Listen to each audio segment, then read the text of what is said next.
Hola, ¿cómo están? Bienvenidos a Huevos al Cine. Mi nombre es Rodolfo Riva Palacio. Vamos a platicar brevemente de la película La Isla de la Fantasía, que está en México en cartelera, ahora con la reapertura de los cines. Esta fue una de las películas que estrenaron, aunque yo sé que se estrenó en Estados Unidos a principios del año, inclusive en otros países también. Pero bueno, pues como se estrenó ahora en México, vamos a hacer este breve review. Muchísimas gracias por estar aquí. Bienvenido, bienvenida y comenzamos.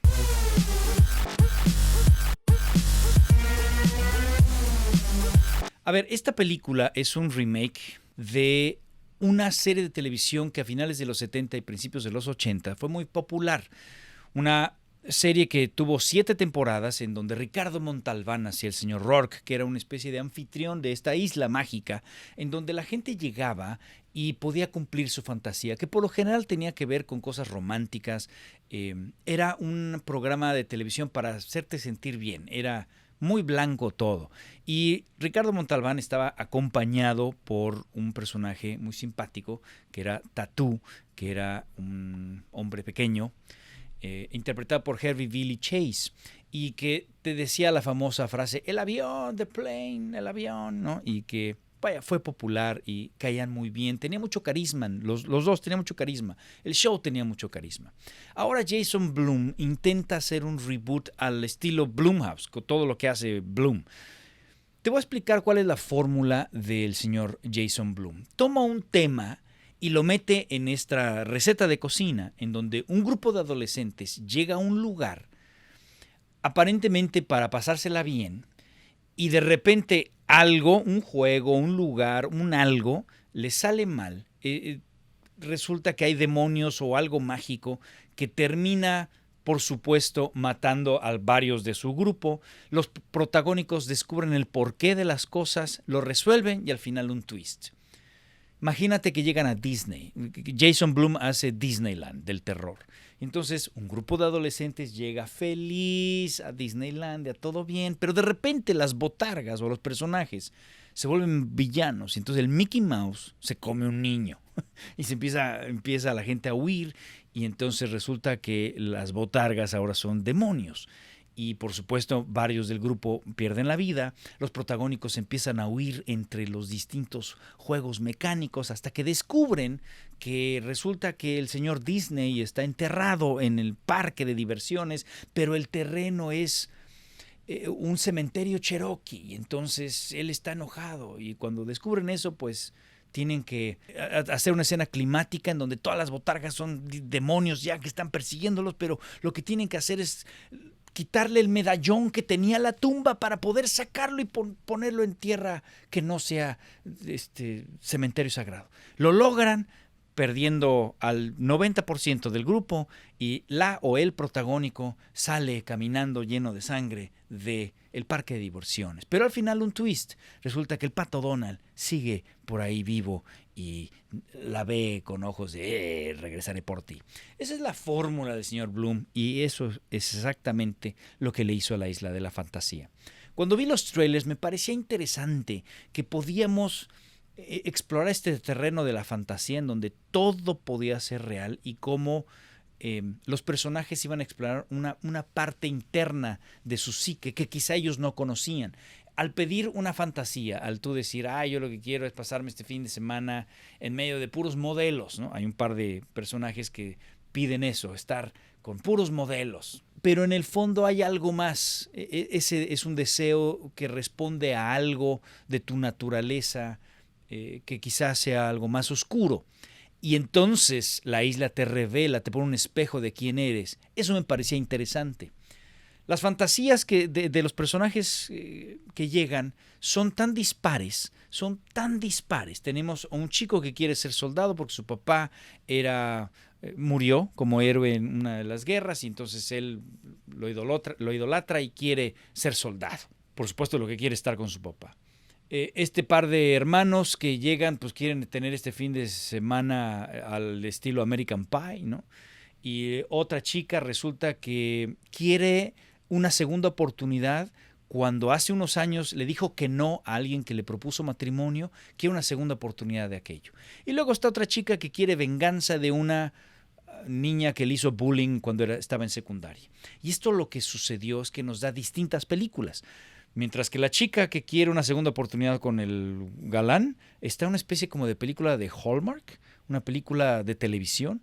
Los otros chicos están en una especie de American Pie, el otro está en una película de guerra mal hecha y la otra está en una especie de hostal leve. Entonces, no tiene sentido. Cada vez que cortas de fantasía, parece que cambias de tono, parece que cambias de película. Hasta el sentido del humor que de repente entra, por ejemplo, en la de American Pie, la película, bueno, la fantasía estilo American Pie. Estos personajes de repente quieren ser los comediantes de la película y no queda. Entonces, el tono queda muy extraño, queda como varado, no logras encontrarle un tono a la película. Los personajes, Michael Peña es el que interpreta al señor Rourke, no logra jamás el carisma que tenía Ricardo Montalbán. Pareciera que no quiso hacer esta película porque lo interpreta horrible, horrible. De verdad está muy mal actuado el señor Michael Peña. También tenemos a Michael Rooker, que es un buen actor y que, vaya, lo hemos visto en varias películas y lo hace muy bien. Acá interpreta un personaje que ha sobrevivido a las fantasías y que está vivo aquí desde hace mucho tiempo y es como el principal aliado de los personajes que están huyendo de sus propias fantasías que ya se convirtieron en demonios. Y cuando pudo haber sido interesante, el personaje tiene giros que no tienen sentido. Lo único que quiere es que alguien le llame por un celular porque él no se puede acercar a donde hay señal. Una estupidez absoluta. Y aquí como que quiso entrar Lost, la serie de televisión, y entonces también se mezcla eso. El equipo que está detrás de esta película es el mismo equipo que hizo Truth or Dare, también de Blumhouse, de la misma casa productora. Es el director Jeff Wadlow, con la misma actriz de Truth or Dare, que es Lucy Hale. Y también están los mismos guionistas detrás de esta película. Los mismos de Truth or Dare. En realidad aquí no se salva nadie, está mal dirigida, está muy poco aterrizada, mal aterrizada, no te espanta en lo más mínimo, no logra el tono del terror en lo más mínimo, simplemente hace algo incoherente, que no tiene sentido, que es inverosímil, porque el momento que intenta explicar por qué la isla hace las fantasías, se vuelve una cosa increíble del agua, que no sé qué. No tiene ningún sentido. Por supuesto intenta darle giros que ya terminan siendo incoherentes y entonces si esto es la realidad, ¿por qué este personaje hizo esto otro al principio? Si esto es lo que está realmente sucediendo, no hubiera hecho esto al principio. Se vuelve inverosímil por todos lados y creo que los guionistas simplemente quisieron sorprenderte para que tú hicieras un ¿te cae?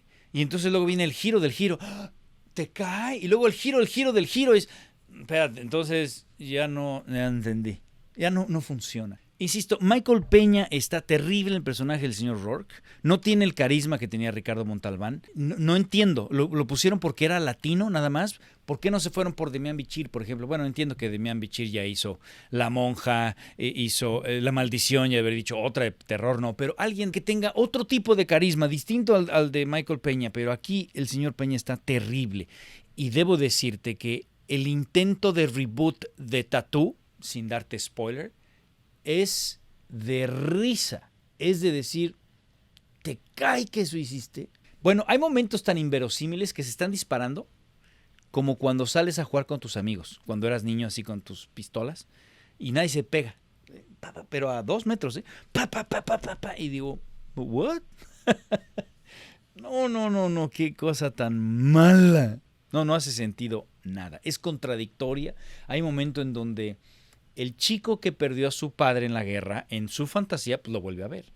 Pero su padre, cuando le explican, es que tú moriste en la guerra, dice, oye, pues vámonos, ¿no? Entonces mejor no vamos a la guerra, regresemos y así tenemos una vida juntos. ¿No harías eso si un familiar querido, tu padre, te dice, gracias por evitar que me muera, regresemos? ¿Sabes qué le contesta? Le dice, no, pero es que tú te moriste como héroe y yo te admiro porque me platicaron que tú moriste como un héroe. Sí, pues, pero ya no voy a morir. No. Tú moriste como héroe, ahora te mueres como héroe. ¿What? ¿Qué está pasando? Estaban drogados los guionistas. No. se vuelve tan explicativa la película que el clímax de la misma tienes personajes explicando, el villano o el antagónico o los antagónicos explicando el por qué hicieron lo que hicieron. Como de estos villanos de caricatura, bueno, hay películas que inclusive ya hasta satirizan eso, ¿no? Como Austin Powers, en donde dice, aquí viene el monólogo del villano. Pues sí, aquí viene el monólogo del villano. En fin, la película me pareció muy mal realizada, muy mal actuada, que no tiene sentido, el tono no les funciona, el terror no les funciona, lo que pudo haber sido un concepto interesante no lo supieron explorar, muy superficial, ni siquiera es un buen espectáculo, no es entretenida, el primer acto como que quiere funcionar, pero inmediatamente cuando empiezan las fantasías empieza todo a irse al pollo. Entonces realmente yo te diría, esto es de lo peor que he visto este año, yo le voy a poner un 38 a la película, yo te diría evítatela a más no poder, quédate en casa. Si esto es lo que está en el cine, quédate en casa. En fin, muchísimas gracias. Si te gustó el review, por favor dale like, suscríbete al canal. Soy Rodolfo Riva Palacio y nos vemos la próxima.